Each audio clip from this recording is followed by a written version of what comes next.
Hello everyone, Prime here, and if you had a great day, today we're going to be covering the Jade Emperor from Chinese mythology.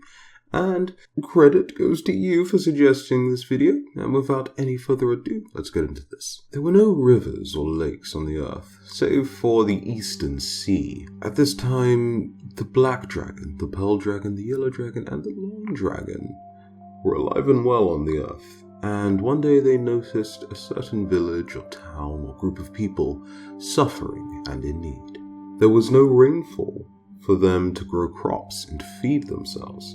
Children were starving, people were withering. So the dragons leapt into the heavens to request rain from the emperor. The emperor was not so pleased to find the dragons away from their posts and wanted to know why they had left them. Or he may have been distracted by songs of the fairies, and might not have necessarily been listening to the dragon's pleas. Either way, he either lies or doesn't fully realize what exactly he's saying, but says that he'll grant rainfall in a day or two. The dragons are pretty pleased with themselves because they feel like they've played a role in saving this village, but the days pass and no rainfall is given. So the dragons are disappointed in the emperor and decide to take matters into their own hands.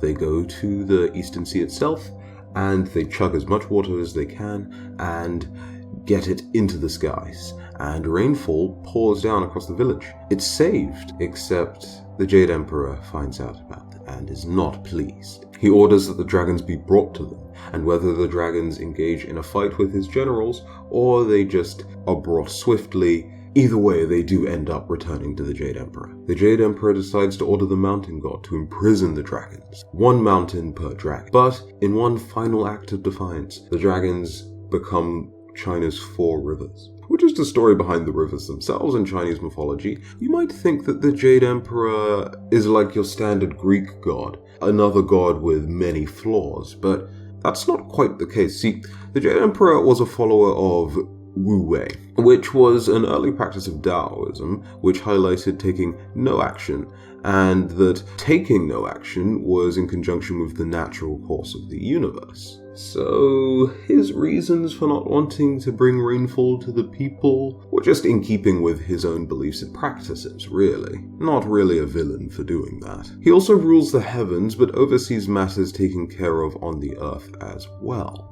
Apparently, he helped Yuan Shi Tianzong bring order to the cosmos, but you'll also find places online saying that he might be credited with creating the universe. The only problem with this is that there's a belief in Chinese mythology the universe was created as a result of the union of matter and movement. A god wasn't necessarily responsible for creating the universe. That might not have much to it, but nevertheless, the Jade Emperor was the ruler of the heavens.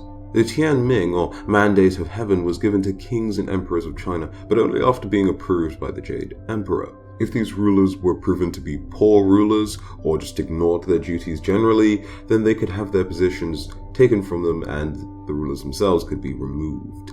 Where they were moved to might not exactly be the most pleasant places to think about. After several years of contemplation, he gained omnipotence and illumination. He also gained several titles, whilst enjoying his position as pretty much the ruler of heaven. For all of his power, though, the only being who was able to seriously threaten the emperor's rule was Sun Wukong, which, fair enough, he was the only being, then his general practices must have been quite effective. But even though heaven was very much threatened by Sun Wukong, the emperor himself didn't actually confront the monkey. He certainly could have, by all means, but he just didn't. Now in Smite, the Jade Emperor himself is mentioned within some of the stories.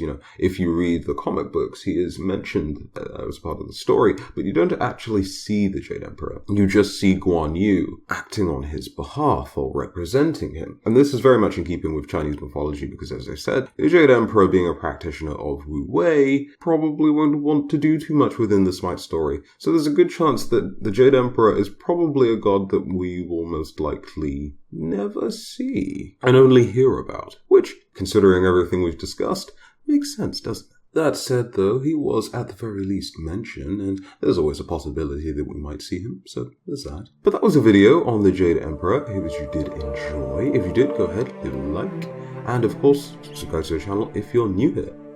But till the next video, have a very good day. Doom Prime, and I'll see you guys in the next one.